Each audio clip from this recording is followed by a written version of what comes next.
This cavalcade of steam's great might presents to us a wondrous sight of engines now resplendent made from years of harbouring in the shade.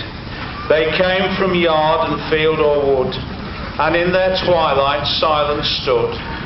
With rusting motion and boiler cold, it was for scrap that they were sold.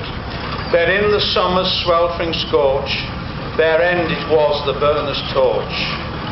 But some from this grim fate were taken, the slumbering giants gently awaken. With lavish care from owners new, they are but now the chosen few, that represent a lost great power, which we present to you this hour. For these are the engines of an era long past, built by the men whose skill was to last. They made them strong to give of their best. In aging years they do not rest. They still drive on with fiery soul and beating heart that scorns control, with burnished limbs of shimmering steel and throbbing pulse of circling wheel, with shining paint and polished brass. All other machines they did surpass. But for all this grace and beauty, they were made for man's duty, hauling with ease the team's former loads up and down the country's roads. Others were the sons of soil, from ploughing to thrashing they eased the toil. Then came the showmans with engines so grand, each thought his the best in the land. Yet with the brass and electric light, there came the strength to move the sight. This was part of their calling to man, but what of the homes where they began? Charles Burrell of Thetford, the true Norfolk breed, while Ransoms and Garretts were Suffolk seed.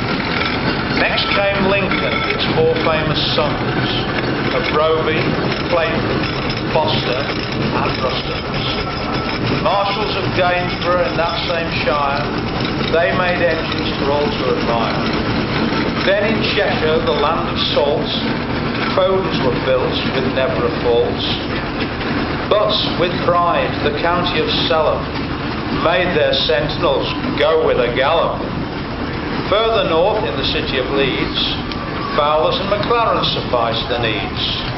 From the Garden of England, a rampant horse, Aveling and Porter ran the course. Wallace and Stevens with sprightly 5-ton, Taskers nearby would give it a run. These are a few of the famous breeds, all working the purpose of man's needs. And now to you this hour we bring these engines for their praise to sing. With shrieking whistle and vapour cloud, their aim is now to please the crowd. So let us salute these machines from the past, built by the men whose skill was to last. They made them strong to give of their best. In aging years they do not rest.